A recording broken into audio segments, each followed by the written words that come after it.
हाय, आदाब, सलाम, नमस्कार, सत श्री अकाल। मैं रोशन और आप देख रहे हैं times of Sitamarhi. Times of Sitamarhi में आपका स्वागत है। जैसा कि महाराष्ट्र के विधानसभा चुनाव समाप्त हो गया है, लेकिन कहावत है कि राजनीतिक जो एक दूसरे पे आरोप होता है बस राजनीति तक ही सीमित रहना चाहिए। लेकिन आप देख रहे हैं अब ये राजनीतिक बनाम रियलिटी हो चुका है। जी हाँ, मैं बात कर रहा हूँ औरंगाबाद ईस्ट विधानसभा चुनाव के जो एएमएम के जो कैंडिडेट थे इम्तियाज जलील साहब।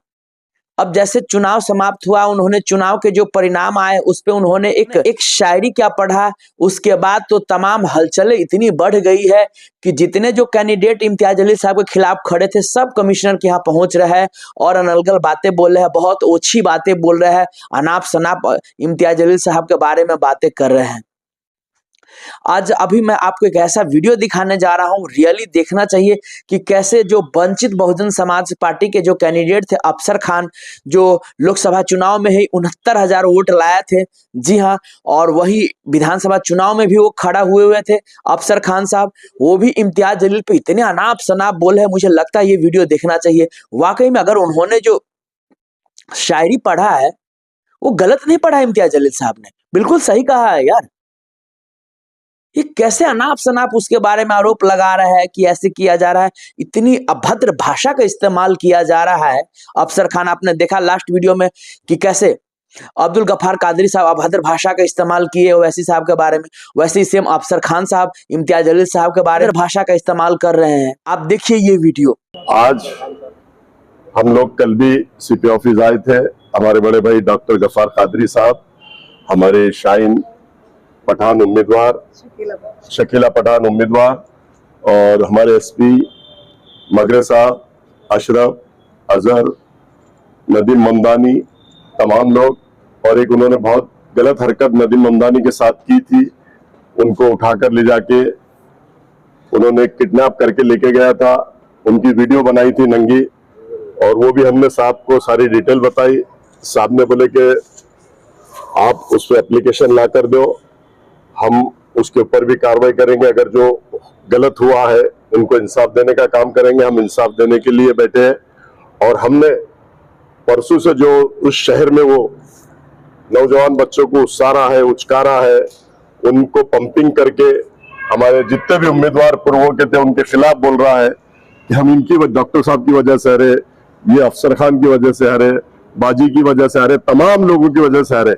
अरे तू लोगों को ये बता रहा है कि 16 उम्मीदवार थे मुस्लिम समाज के। मैं मानता हूँ 16 उम्मीदवार थे, लड़ने का अधिकार भारत रत्न डॉक्टर बाबा साहब अम्बेडकर ने संविधान दिया, लड़ने का राइट्स आपको भी है, हमको भी है, डॉक्टर साहब को भी है, बाजी को भी, और तमाम जितने भी इस हिंदुस्तान में लोग रहते हैं सबको अधिकार है इलेक्शन लड़ने का। अब वो जैसे बता रहा कि 15,000 वोट मुसलमानों ने ले लिए, तो मैं आपको बता दूं पूरी गिनती के साथ कि 13 उम्मीदवार हिंदू समाज से भी थे, उन्होंने भी 15,000 वोट लिया। ऑन रिकॉर्ड है, मैं अपनी तरफ से बोल रहा, अपनी जानिब से बोल रहा, इसी बात नहीं है। लेकिन लोगों में जो रोष फैला रहा है वो कि मुस्लिम समाज ने 15,000 वोट लिया इसलिए मैं 2100 वोटों से गिर गया। अरे शक्ति कपूर, तेरे को गिरना ही था। तूने किसका अच्छा किया? ना कौम और मिल्लत का फायदा किया, ना भारत रत्न डॉक्टर बाबा साहब अम्बेडकर ने जो संविधान दिया उसका तूने यूटिलाइज किया। तूने सिर्फ प्रकाश अंबेडकर साहब ने जो तेरे को खासदार बनाए उनके पीठ में छुरा खोपने का काम किया। दूसरी बात मैं आपको बता दूं कि ये जितने मतलब इसके कार्यकर्ता है, जैसे बीड़ का एक वीडियो आया, परभनी का वीडियो आ रहा, नांदेड़ का वीडियो आ रहा, और अनेक उनके जितने कार्यकर्ता है उनसे वीडियो बनाने लगा रहा। ये हिजड़ा है, ये हिजड़ा है, आपाजान है, इसमें कोई दम नहीं है। ये कार्यकर्ताओं को, उत्साह के कार्यकर्ताओं को लड़ाना चाह रहा है हमसे, डॉक्टर साहब से अनेक।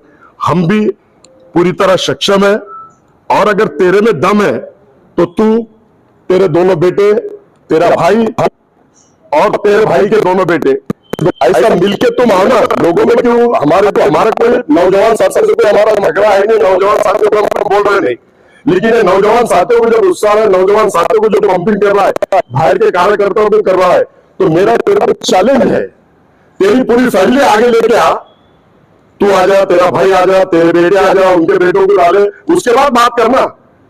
तू नौजवान साथी कौम और मिल्लत के, वो भी हमारे भाई है, हमारे छोटे भाई है, कोई बड़ा भाई है, और उनको तू अगर लड़ाने की सोच रहा है तो तू बुजदिल है, तू डरपोक है, तू इसलिए फॉरन पे तू नहीं आ रहा, खाली बस पंपिंग करके लोगों को भेजना चाह रहा, तो तू घर में बैठ के लोगों में पंपिंग करेगा। अब लोग भी बहुत होशियार हो गए, अब लोग कोई तेरे लिए लड़ेगा नहीं, तेरे लिए कोई आएगा नहीं, तेरे लिए किसी से, अब मेरी किसी से कोई नौजवान से थोड़ी दुश्मनी है, डॉक्टर साहब की कोई नौजवान से थोड़ी कोई दुश्मनी है। अब तू गिरगा तो उनको उस्सा रहा, तू उनको भड़का रहा, तू दलाल है, तू लोगों की दलाली करा पूरे 10 साल में, पूरे महाराष्ट्र में, और तू बोल रहा लोगों को डालने लगा रहा पोस्ट कि मैं गद्दार है, डॉक्टर साहब गद्दार है, हम मीर सादिक है, मीर जाफर है। तो मैं आप लोगों के माध्यम से शहर औरंगाबाद को, मराठवाड़े को और पूरे महाराष्ट्र को बताना चाहता, मीर सादिक ये खुद है, मीर जाफर असद अवैसी है, और इन्होंने, हम तो यहाँ इलेक्शन हम लड़ेंगे पूरे देश में जाके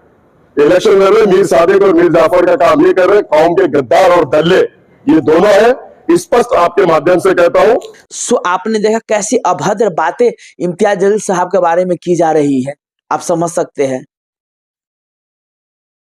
इम्तियाज जलील साहब ने बोला ही क्या था, उसने साफ कहा था कि अपनों के कारण हम हारे हैं, कहीं ना कहीं जो मुझे हराने में अपनों का हाथ है। इससे इन लोगों को इतनी मिर्ची लग गई भाई, समझने वाली बातें हैं।